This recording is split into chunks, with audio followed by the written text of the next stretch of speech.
Alors, qu'est-ce qui vous a marqué, mon cher Patrice, ce matin au petit jour? Bonjour Laurent, bonjour à tous. Eh bien, ce matin, quand on découvre la presse, il y a un mot qui revient à l'esprit, les revenants. Ils sont là, ils sont de retour. Et je me dis qu'il y a décidément rien à faire. L'avènement du nouveau monde passe systématiquement par la célébration de l'ancien monde. Regardez cette photo. Alors certes, Emmanuel Macron est en tête de gondole, mais derrière, Raffarin, Juppé, Bayrou, Moscovici, des carpes et des lapins, en veux-tu, en voilà, un aréopage inédit, peut-on lire dans l'opinion, qui va même jusqu'à se demander si on n'est pas là en présence des prémices d'une recomposition politique imposée par l'urgence des élections européennes. Elles auront lieu le 26 mai prochain et elles menacent de consacrer la montée des populismes. Voilà pourquoi Emmanuel Macron tente de fédérer des gens qui n'ont pas franchement l'habitude de travailler ensemble, c'est un euphémisme, mais qui ont en commun d'être étiquetés pro-européens. Et ce matin, l'opinion avance même une hypothèse. Juppé tête de liste aux européennes. Comme on n'est pas né de la dernière pluie, eh bien on peut considérer que c'est ce que l'on appelle un ballon d'essai. L'idée va infuser, des sondages voir le jour, et on verra ce que l'opinion renverra.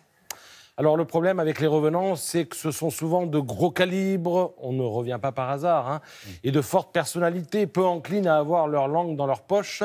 Vous leur donnez un peu de visibilité, elles en profitent pour occuper l'espace.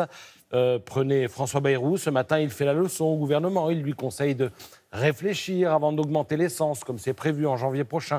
Il l'encourage à hiérarchiser et à simplifier ses priorités.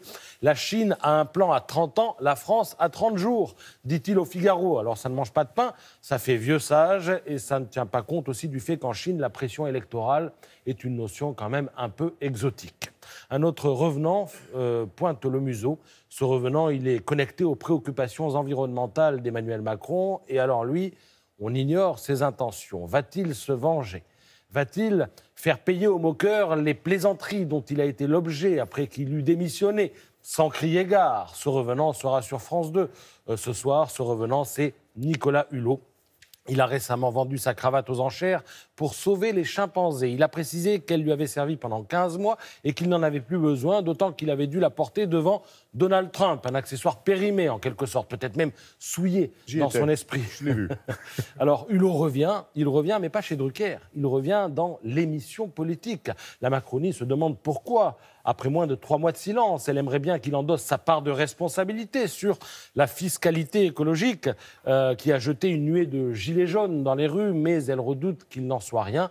D'ailleurs, Hulot lui-même sait-il ce qu'il va dire ce soir? Avec lui, on ne sait jamais ce qu'il prépare.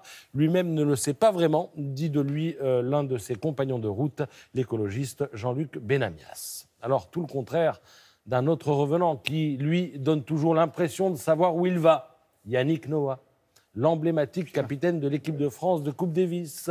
Il tirera sa révérence à l'issue de la finale contre la Croatie. Coup d'envoi demain et peut-être à l'arrivée un 11e titre pour la France.